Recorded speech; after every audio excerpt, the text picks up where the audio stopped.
Hello दोस्तों, मैं हूं कमलेश और आप देख रहे हैं BMLT विथ ब्लडी रास्कल। तो गाइज प्लीज़ चैनल को सब्सक्राइब कर लें, लाइक कर दें और शेयर कर दें अपने दोस्तों में, ताकि हर कोई बंदा इसका लाभ उठा पाए। तो देखते हैं अपन प्लाज्मा और सीरम में क्या डिफरेंस है। ठीक, बहुत लोग कंफ्यूज हो जाते हैं कि प्लाज्मा और सीरम तो में डिफरेंस क्या होता है, कैसे उसको सेपरेट करते हैं, क्या करना पड़ता है। ठीक, तो अपन देख रहे हैं प्लाज्मा। ठीक, तो प्लाज्मा का कैरेक्टर्स अगर देखेंगे तो प्लाज्मा कैसा होता है, स्ट्रॉ कलर्ड होता है। कैसा? स्ट्रॉ कलर क्लियर फ्लूइड होता है। सीरम भी कैसा रहेगा, straw coloured clear fluid. Colour में देखो दोनों सेम ही है। स्ट्रॉ कलर का प्लाज्मा रहेगा, क्लियर रहेगा, और सीरम भी वैसा ही रहेगा। ठीक, प्लाज्मा में क्या होता है, 90 से 92% वाटर होता है।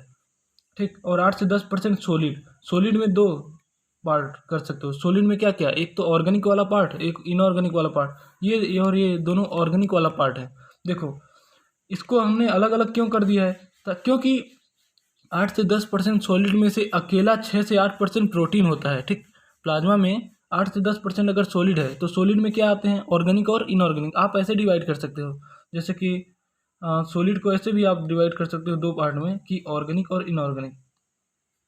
ऑर्गेनिक और इनऑर्गेनिक ऐसे भी डिवाइड कर सकते हो, अगर आपको जैसा लगे आपको। ठीक, तो ऑर्गेनिक और इनऑर्गेनिक, और ऑर्गेनिक में ये दोनों आ जाएंगे, मतलब प्रोटीन भी आ जाएगा, और इसके अलावा carbohydrate, fat, enzyme, hormones, antibody, ये सब इसमें ऑर्गेनिक में आ जाएंगे। इनऑर्गेनिक में क्या, जो भी इलेक्ट्रोलाइट या आयंस जो भी होते हैं, जैसे sodium, potassium, chloride ion, magnesium ion, bicarbonate ion, तो ये वाले आयन जो हो गए, ये सब क्या है, इनऑर्गेनिक सब्सटेंस। ठीक, तो 6 से 8% प्रोटीन रहता है, मत ठीक, केवल 8 से 10% सोलिड में 6 से 8% प्रोटीन का कंस्टिट्यूएंट होता है।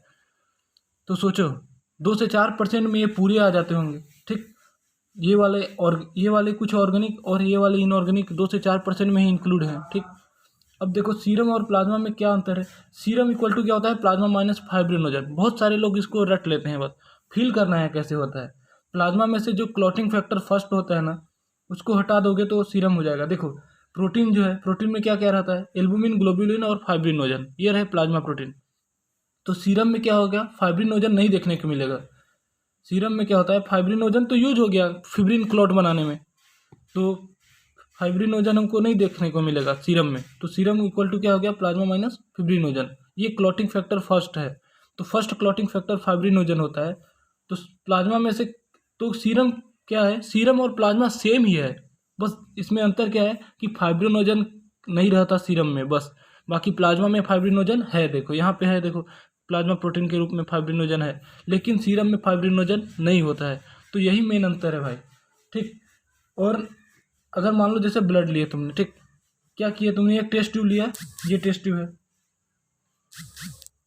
मान लो ये टेस्ट ट्यूब है, मैं अच्छा नहीं बनाया लेकिन फील करो। ठीक, ये टेस्ट ट्यूब है, इस टेस्ट ट्यूब में तुमने क्या किया, मान लो यहाँ तक ब्लड लिया। ठीक, ये ब्लड लिया, अब इस ब्लड को क्या किया, अब तुम जब ब्लड को तुम मान लो इस ब्लड को तुमने क्या किया, पहले पीपेट से यूज किया और फिर वाइल में, ये रहा ईडीटीए वाइल, ये मान लो ईडीटीए वाइल है। ठीक,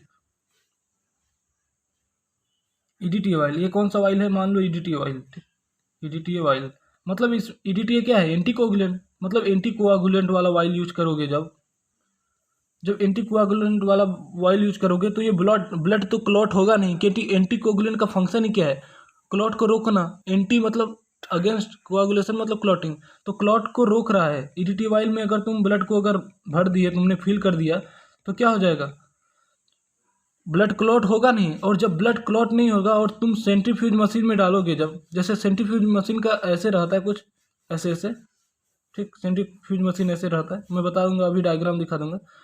तो गाइज ये सेंट्रीफ्यूज का मशीन है, ध्यान से देख लीजिए इस इमेज को।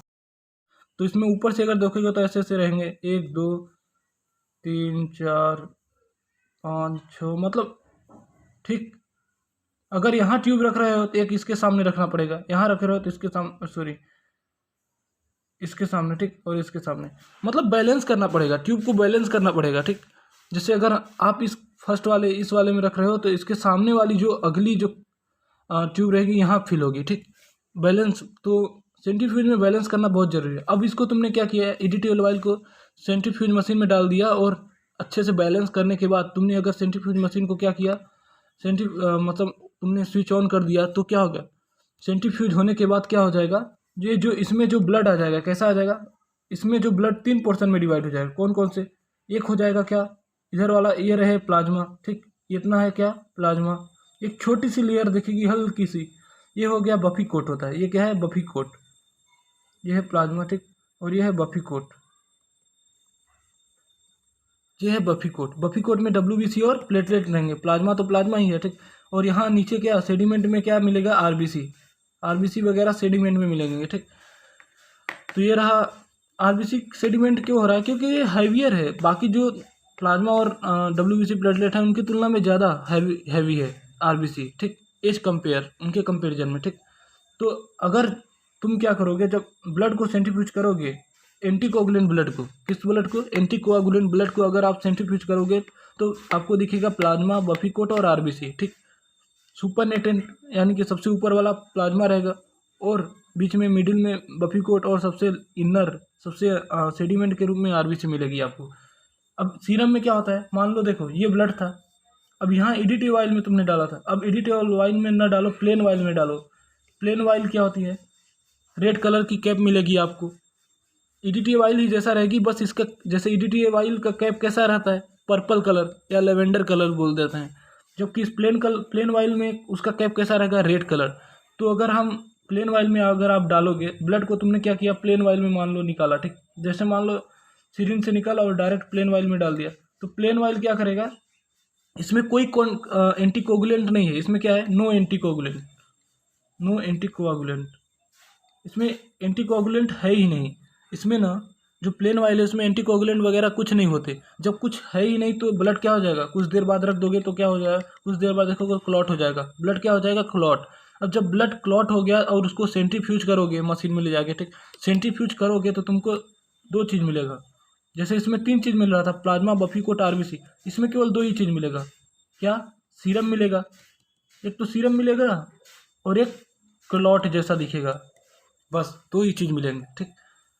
तो ये रहा, अब समझ आया, फील हुआ कि नहीं, प्लाज्मा और सीरम में क्या डिफरेंस है। अगर प्लाज्मा तुमको चाहिए भाई तो तुमको क्या करना पड़ेगा, एंटीकोगुलेंट ब्लड यूज करना पड़ेगा, एंटीकोगुलेंट, ताकि वो ब्लड क्लॉट ना हो और फिर सेंट्रीफ्यूज करके हम प्लाज्मा प्राप्त कर सकें।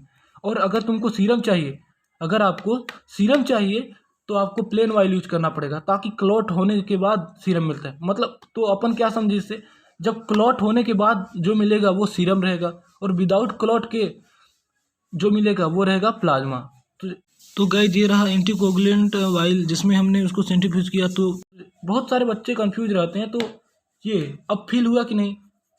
तो ऐसा होता है मतलब प्लाज्मा और सीरम में, ठीक, क्या डिफरेंस है हमने बता दिया। अगर प्लाज्मा चाहिए तो अनक्लॉटेड ब्लड चाहिए, मतलब कि एंटीकोगुलेंट वाला ब्लड यूज करोगे। अगर तुमको सीरम चाहिए तो क्लॉट ब्लड यूज करोगे, ठीक, इतना समझ आया। तो गाइस ये रही प्लेन वायल, मतलब कि विदाउट एंटीकोगुलेंट वाला।